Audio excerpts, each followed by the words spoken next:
Za mu fara sharhin jaridun na wannan mako da jaridar Air Info wacce ta ruwaito cewa rami ya rubuta akan wasu ɗimbin mutane da ke aikin haƙar zinare a mahaƙar ƙauyen Kwandago da ke ƙaramar hukumar ɗan Isa a jihar Maraɗi.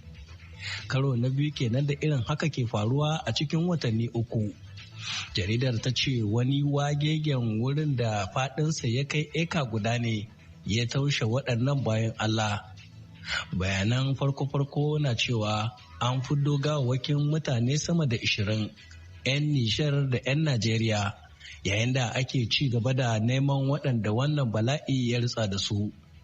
A wani ibtila'in na daban da ya fada wa jama'a a jihar Maradi, jaridar Le Souffle de Maradi na cewa gobara ta hallaka gomman yara a wata makarantar firamare da renon yara da ke birnin Maradi a jiya Litinin.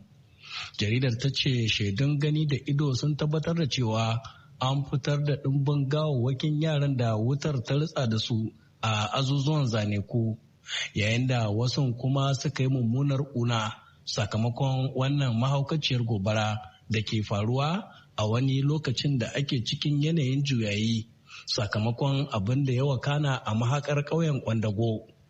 Jaridar Le Sahel ta ce shugaban ƙasar Nijar ya ziyarci ƙauyen Bani Bango domin jajanta wa jama'a bayan da 'yan ta'adda suka hallaka wasu mutane kimanin 69 a ranar 2 ga watan Nuwamba. Mohamed Bazoum ya jaddada goyon bayan gwamnatinsa da na al'ummar Nijar ga waɗanda wannan al'amari ya shafa.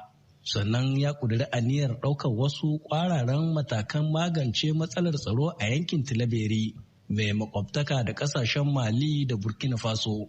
Sannan ya ce zai bullo da wani fasalin musamman domin tallafawa al'ummomin garuruwan da ke fama da ƙarancin abinci a karkarar Bani Bangu da Zarmaganda.